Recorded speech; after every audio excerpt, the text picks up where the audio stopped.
Wolfenstein Youngblood, a game I've been looking forward to for quite some time now, has been available for over a week, and the reception has been, well, let's just say it's been very negative. So much so that the people who are genuinely enjoying the experience have been drowned out by those who have made note of the game's many flaws in both design and execution. Me though, I've actually been enjoying Youngblood quite a bit since its release, although with the caveat that I am enjoying it for what it is and not what it could have been. With that said, let me give you my impressions of Wolfenstein Youngblood after spending a hefty amount of time with the game.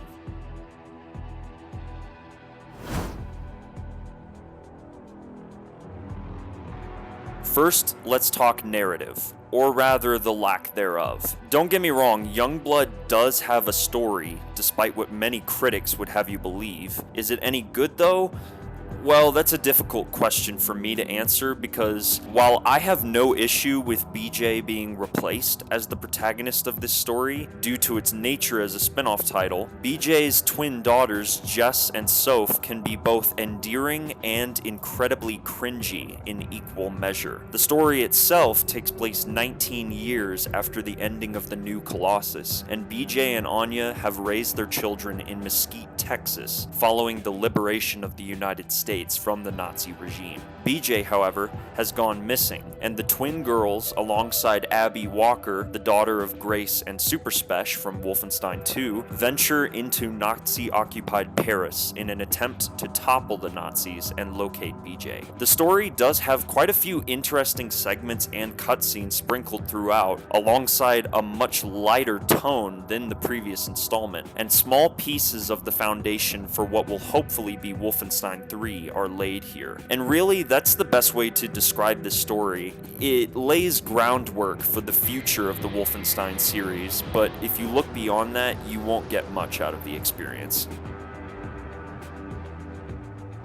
Machine Games received plenty of feedback from players who were displeased with the lack of actual gameplay in the new Colossus, and those complaints are definitely addressed here, as Youngblood is almost entirely focused on the moment-to-moment gameplay, but this time with several twists. The most important one being that the entire game can be played in co-op with a partner. Blasting Nazis with a friend is always fun, but my playthrough was largely a solo run of the game, and even that I found to be enjoyable. The other major addition to the game are RPG-light mechanics in the progression system and the moment-to-moment shooting. Skill trees are broadened exponentially, but to no real or tangible benefit other than to make the player grind to receive the best abilities. Enemies now have 2 different armor values on top of a normal health bar, and different weapons deal more damage to certain armor types than others. It's an addition that, as many others have said, feels arbitrary and doesn't really do anything for the gameplay experience other than to complicate the average firefight for no apparent reason. The RPG systems in Youngblood really feel like they were tacked on just to cross an item off their checklist for this game. Did it ruin the experience for me? No, but I still find it to be an unnecessary addition to an otherwise smooth as butter gameplay experience.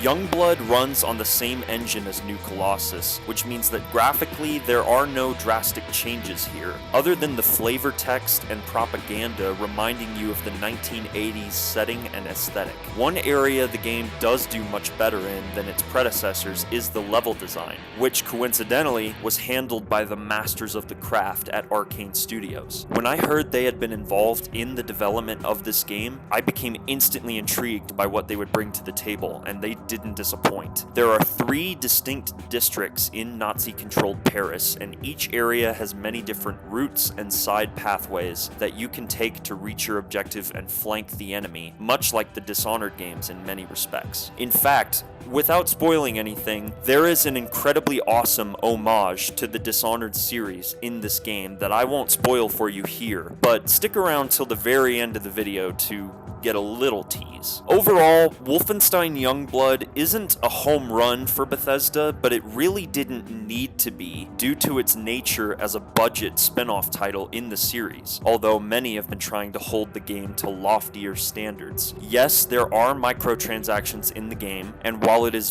very agitating that they're even there in the first place, they don't feel invasive in any way, at least in my experience. If you're invested in the Wolfenstein franchise and the rich story and characters, this game may be worth a look. If you're just looking for a short but sweet co-op game with a friend, I would say it's at least worth a try. Machine Games decided to do something different with this entry in the series, but my hope is that they return to basics for Wolfenstein 3 whenever that game eventually releases. So those are my general impressions of Wolfenstein Youngblood, but now I want to know what you think in the comments down below. Have you played Youngblood? Are you at all interested in trying out the game? Or has Youngblood soured your opinion on the Wolfenstein franchise like so many others? Consider subscribing for more content like this, and be sure to hit that notification bell so you never miss a video. And remember that the outsider walks among us. Thanks for watching.